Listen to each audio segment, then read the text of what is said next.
Picture a grandmother boiling water on a stove her own mother used, in a kitchen that hasn't changed in 50 years, while 2 floors below her, in the same crumbling Soviet apartment block, a 26-year-old is writing code for a tech company headquartered in San Francisco.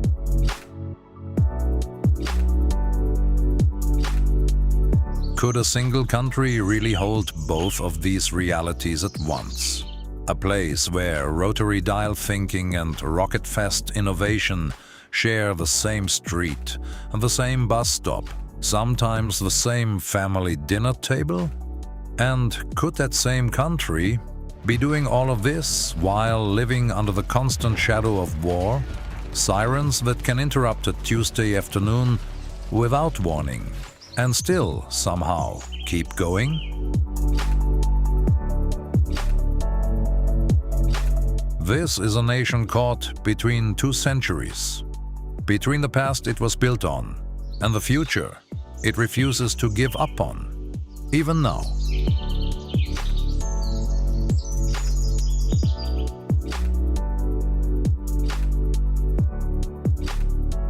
This is Ukraine, a country of 43 million people, stretched between the Carpathian Mountains and the Black Sea, sitting on some of the most fertile soil on the entire planet.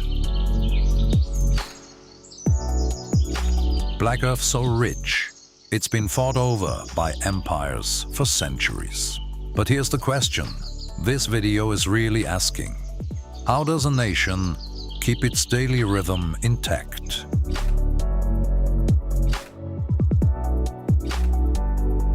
The markets, the trains, the Sunday dinners, the grandmothers on the courtyard benches, while simultaneously building one of Europe's fastest-growing tech sectors and absorbing the weight of a full-scale war.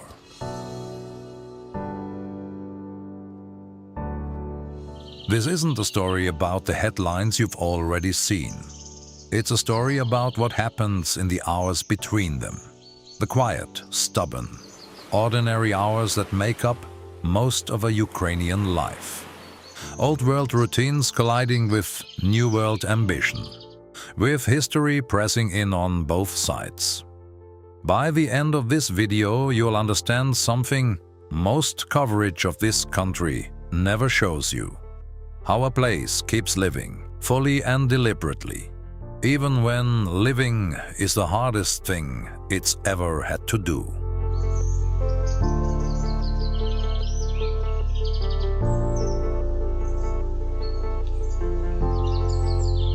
Ukraine is the largest country contained entirely within Europe, a land so vast it holds snow-capped mountains, sun-scorched steppe, and warm Black Sea coastline within a single set of borders.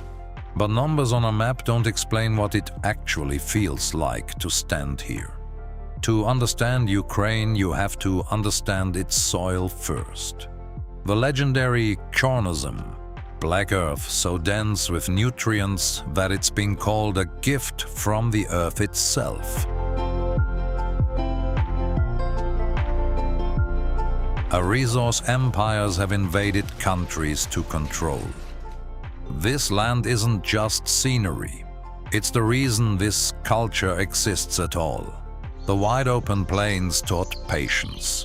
The river that splits the country in two taught movement and trade. The mountains in the west taught isolation and tradition. Geography didn't just shape where Ukrainians live, it shaped who they became. 3 things define this landscape instantly. Endless fields of sunflowers turning gold under an open sky. The Dnipro River cutting through the heart of the nation like a spine. And church domes, golden, round, unmistakable, rising above every skyline from Lviv to the capital itself. Travel west and the land changes character entirely. The Carpathian Mountains rise in soft, forested slopes, home to the Hutsul people and a mountain culture that has guarded its own customs for generations. Hiking here isn't a tourist activity bolted onto the landscape. It's simply how people have always related to these hills. A way of finding quiet that predates the idea of wellness by centuries. In late summer, locals still walk into the forest to forage wild mushrooms and berries, exactly as their grandparents did, turning a walk in the woods into a contribution to the family table. Head east instead, and the mountains give way to the open steppe. Flat, vast, almost oceanic in scale. The wind moving across wheat fields the way it moves across water. This is the country's agricultural heartland, the same plains that have made Ukraine one of the most fertile nations on earth for as long as anyone can trace. And running through the middle of it all, north to south, is the Dnipro, not just a river, but something closer to a spine, a historic and spiritual artery that has shaped settlement, trade, and identity for over 1,000 years. In summer, its banks fill with families swimming, fishing, and picnicking. An entirely unremarkable scene that's actually been repeating itself in some form for centuries. This is a country where the land isn't background. It's a character in the story.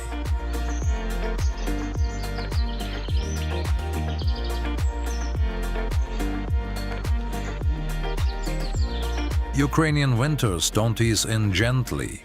They arrive fast, blanket entire cities in a heavy, muffling silence, and stay for months, turning ordinary streets into something almost otherworldly. There's a saying that captures the national mood better than almost anything else. Hard times don't break us. They just become the next thing we adapt to. It isn't poetry. It's practiced, daily reality.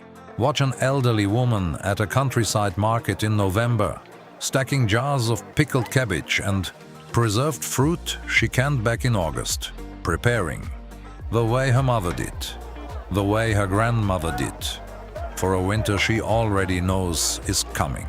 No panic, no drama, just quiet, methodical readiness. That instinct to prepare without complaint, to adapt without being asked twice, isn't just about weather anymore. It's the same instinct that shows up when the power grid goes down, when a siren sounds, when the year throws something harder than snow. The seasons taught this nation how to keep moving forward, regardless of what's falling from the sky. And lately that lesson has mattered more than ever.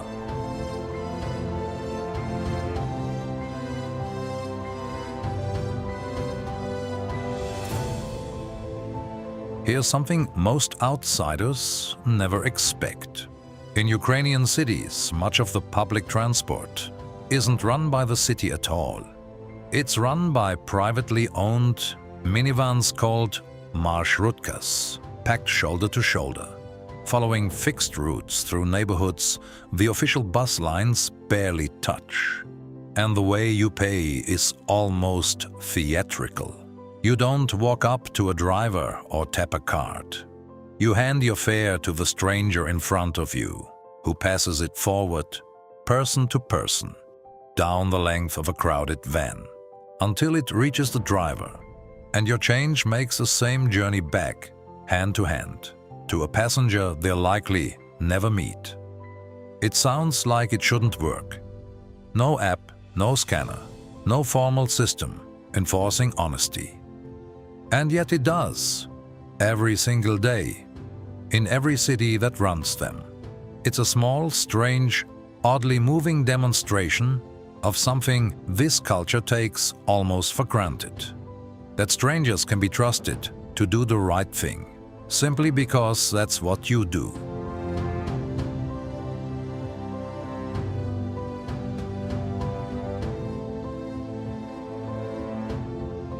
To understand modern Ukraine, you have to understand what it took just to keep its own language alive. For long stretches of the last few centuries, Ukrainian was banned, discouraged, or quietly erased, pushed out of schools, government, and public life by whoever held power at the time. It survived anyway, passed down in kitchens and village schoolyards, in lullabies and harvest songs, in households that refused to let it disappear, even when there were real consequences for speaking it. Today it's spoken with a kind of quiet pride that's hard to manufacture. You only get it by almost losing something. That same instinct shows up in the vyshyvanka, the traditional embroidered shirt found in nearly every household. Each pattern is regional, almost like a dialect stitched in thread. Geometric designs from one area, floral motifs from another. Each one a coded signature of where a family comes from. It isn't a costume pulled out for tourists.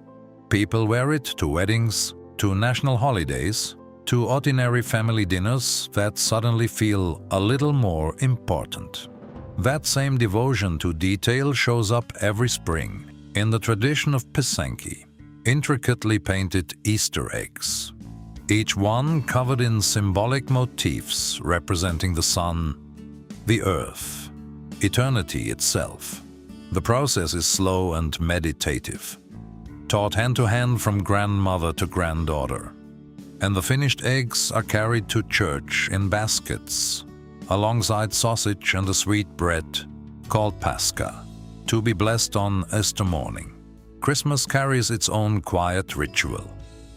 A meatless supper of 12 dishes, one for each apostle, eaten together as a family in a moment of shared reflection that has barely changed in generations.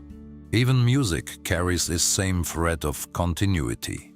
The bandura, a stringed instrument unique to Ukraine, produces a sound that's been described as both mournful and defiant, built for telling stories of love, loss, and a spirit that refuses to be erased.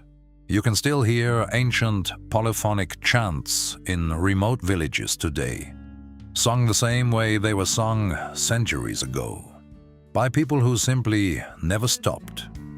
This isn't nostalgia. It's something more active than that. A daily, ongoing decision to keep choosing your own identity, generation after generation, especially when someone else once tried to choose it for you.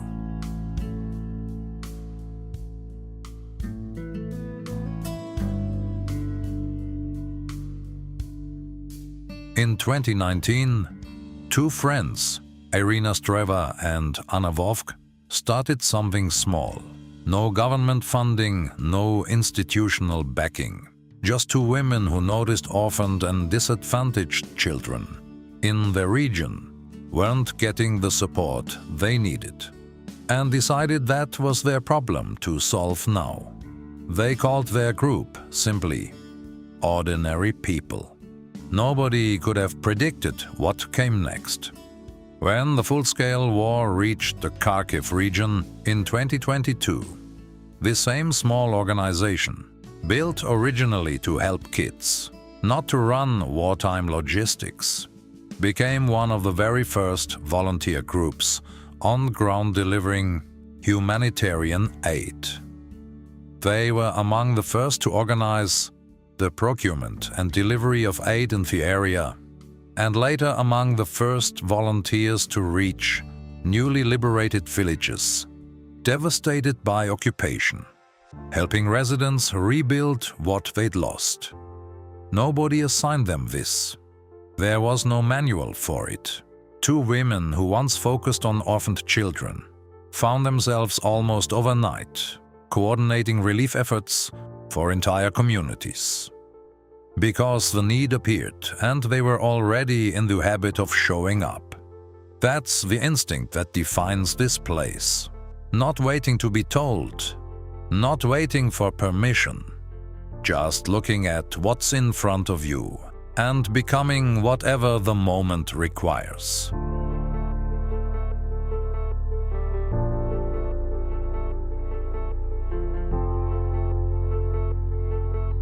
There's a quiet assumption people make about hardship, that it isolates people, makes them guarded, turns neighbors into strangers. In Ukraine, the opposite has happened. More than 70% of Ukrainians say they trust volunteer organizations more than they trust state institutions. And that trust wasn't given easily. It was built door by door, delivery by delivery, by people who showed up when it mattered. Neighbors opened their own homes to families who had nowhere else to go.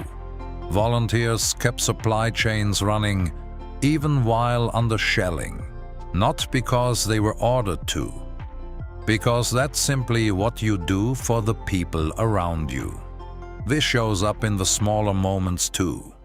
In city courtyards, where neighbors have known each other's names and families for decades. Where children play under the watchful eyes of grandmothers on the benches.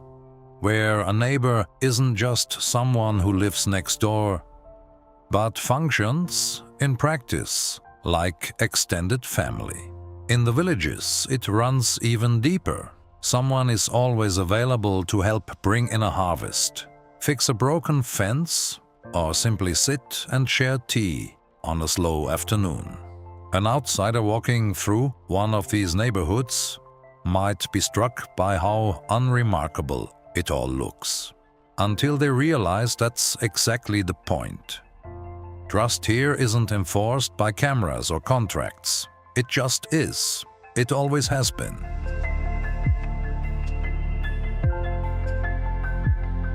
You can feel this same texture of community at the Rhinoc, the local open-air market that anchors nearly every neighborhood.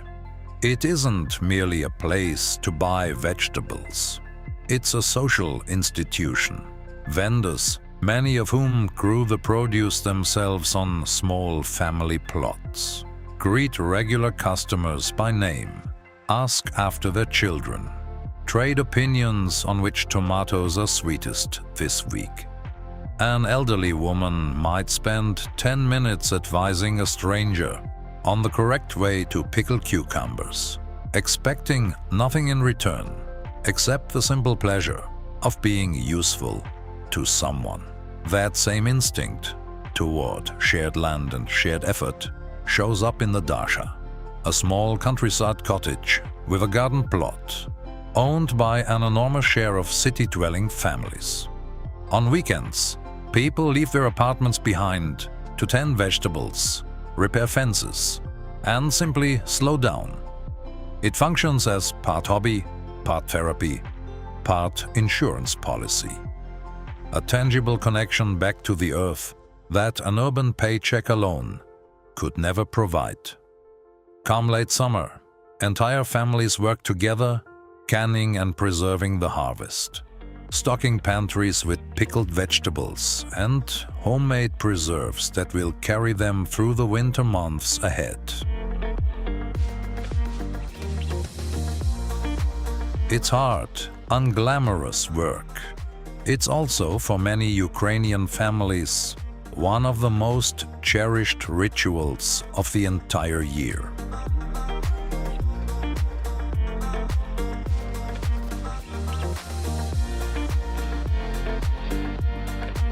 Here's a problem most countries will thankfully never have to solve. Keeping the lights on in a nation where the power grid itself has been a deliberate target. You'd expect that to mean widespread, permanent blackouts. And for stretches of time, it has meant exactly that. But what's actually happened is something closer to engineering improvisation on a national scale. Households learn to live by power schedules pinned to the fridge. Cafes started running on generators so quietly. Customers sometimes don't notice the building lost grid power an hour ago. Apartment blocks pooled money for shared battery banks. An entire underground economy of portable power stations and solar kits sprang up almost overnight, not from a government program, but from ordinary demand meeting ordinary ingenuity. The detail that tends to surprise people most. Ukrainians have become so practiced at this that conversations about power bank capacity, milliamp hours, charge cycles, which brand lasts longest, have become as casual and common as conversations about the weather used to be. Nobody asked for this skill set. But faced with the problem, the response wasn't paralysis, it was adaptation. Quiet and immediate. Repeated as many times as necessary.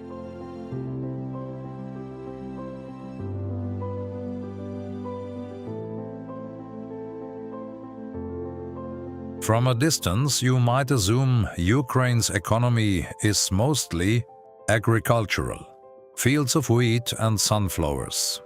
The same rhythm of planting and harvest that's defined this land for centuries. And that assumption isn't wrong exactly.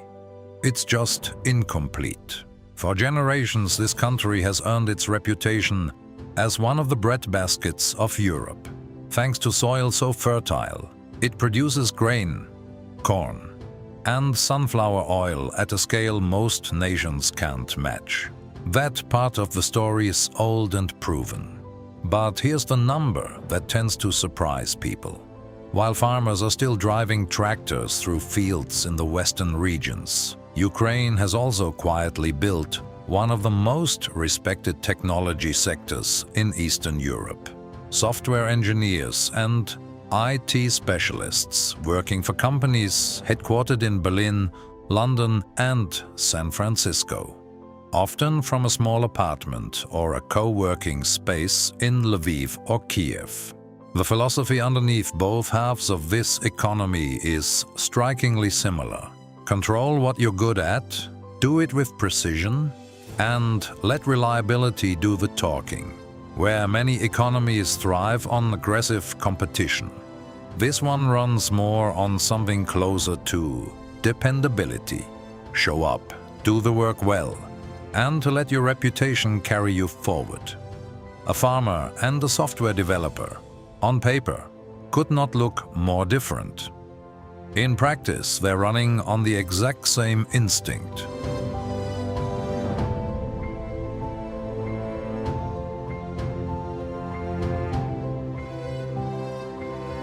No honest account of this country can pretend everything is fine. It isn't. And the parts that get the least attention aren't always the parts you'd expect. Start with the quiet exodus of the young. In the years since the full-scale invasion began, Ukraine has seen a civic reawakening. But alongside it, an entire generation faces a genuine pull toward leaving. Skilled, ambitious, globally connected young people who could build a life almost anywhere now have to decide whether home is worth the uncertainty. Every one of them who leaves is a real loss. Everyone who stays is making a quiet, deliberate choice the country can't take for granted. Then there's the economic strain that rarely makes the news cycle. Inflation eating into savings, instability that makes long-term planning genuinely difficult, families stretching further than they should have to. Resilience gets talked about so often, it can almost sound effortless. It isn't. It's exhausting, even when nobody says so out loud. And maybe hardest to capture on camera. The emotional toll of living two realities simultaneously. Going to work, raising children, celebrating birthdays, falling in love, while also carrying grief, uncertainty, and loss that never fully steps aside to let ordinary life through. That's not a contradiction Ukrainians have resolved. It's one they live inside of every single day, without a clean answer. There's no tidy conclusion to any of this. Between the life people are building and the weight they're carrying to build it, there's no simple balance, only the ongoing, unfinished work of holding both at once.